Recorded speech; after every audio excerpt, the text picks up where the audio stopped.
Al said I was very good at sports. I was playing all the major sports. Catcher in baseball, fullback in football, goalie in hockey. By the time we got to high school, I was playing in what they called the Tris Speaker League. He played for the Red Sox a long time ago. So I was good before the Babe Ruth League. In fact, I made the All-Star team in the American League. This is a good one. I played in the American League as Al Vega and used my real name, Adam Vagramian, in the National League. When the All-Star team came on, I made both teams. When I got to the ballpark, the guy said, "Hey, what's going on here? You're on both teams. You're not supposed to do that." And I said, "Well, I noticed there's no other catcher equipment here," so he let me play. Now you are a character, sir. You are a character. All there in this book. Fantastic. I'd like to bring up now a gentleman who I met when I was hanging out at Gino Capoletti's, the Point After. What a place that was. It was the old Darby Room, corner of Dartmouth Street and Newbury Street. Everybody came in there. The original group in there was Herb Ellis, right, Al? Herbie Ellis played in the Darby Room, originally. The South Winds. Yeah, with the Soft Winds Trio. And then you played there too. You played everywhere. We got to get you to play for the Prime Minister of Italy, Silvio Berlusconi, because he's like you. He likes the beautiful women.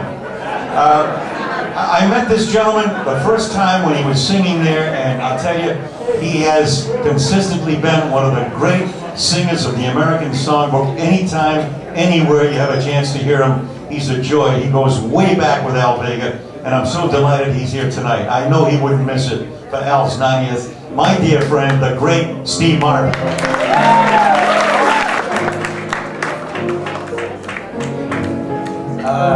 Thank you very much. Before we go any further, I would just like to say we waited a long time for this book, and it's going to be great. I haven't read it. Anybody here read it? Did you read it? Did you read it? Oh, okay. When I have to tell you that when Professor Brown called, and we spoke a little bit, and he asked me, where, when, and how did you meet Al Vega? I can't go back that far. I honestly, I feel like I've known him my whole life. I used to listen to him on the radio. But before that, I mean, I always heard his name, and then we started working together. Do you remember when it was? You do? You're from okay. Do you remember when?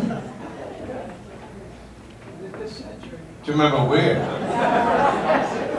No, okay. I'll tell you what. Let's do that Rogers and Hart thing.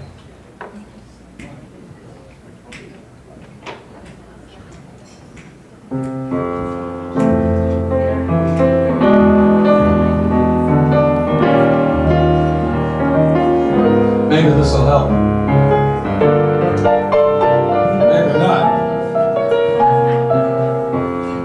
It seems we stood and talked like this before. Looked at each other in the same way then. I cannot remember where or when.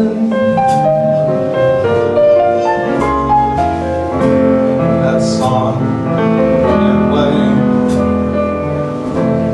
that's the song I heard. I remember looking around the room,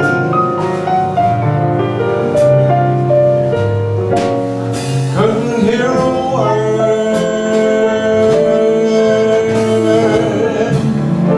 Everyone was talking, no one seemed to care. Al said, just keep on going, you'll be heard. And so it seems that we've been doing this for years and years and years and years and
talk like this once before.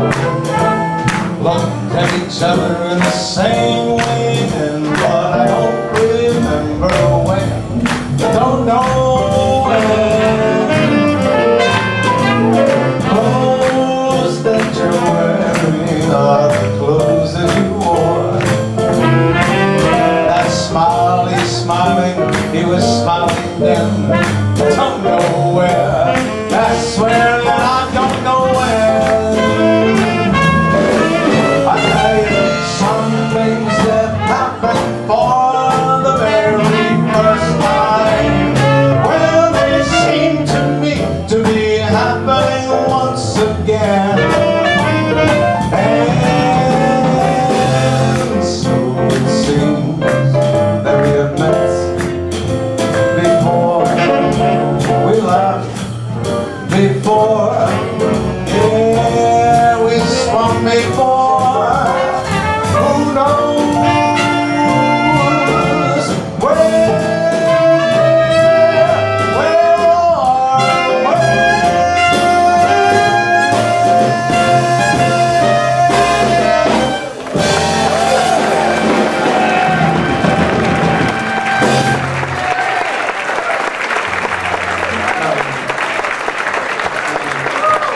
Oh, by the way, Al Jr., I'm sorry about flying to the moon.